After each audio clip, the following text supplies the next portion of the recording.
So I'm responsible for the whole CapEx expansion that we did here, that we started in 2017. It was a strategic decision to build this greenfield facility where first we made land high voltage cables here, but strategically on the banks of the Cooper River, knowing that we would transform this facility to submarine one day. So we're very proud that this factory is the first factory to make export submarine cable in the U.S.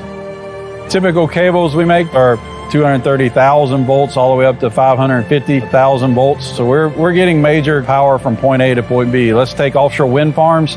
They create that clean energy out at sea, but the critical link is that cable bring it back to land and to connect to the grid. Nexans is a pioneer in that sense that we're a total turnkey supplier out of this facility. The cable is designed, goes through a lot of permitting aspects, and then we launched the manufacturing process.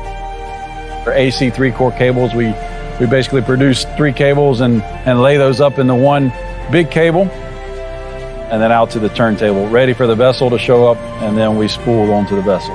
Inside of the high voltage lab, we do a variety of different tests. The export cable in a submarine cable system for an offshore wind farm, for example, is one of the most expensive assets in that system.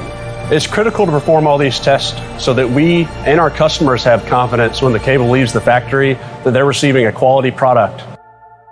We can bring that 400 megawatts on shore and power just about 300,000 houses with that single wind farm, and it's proven technology. Actually, as the U.S.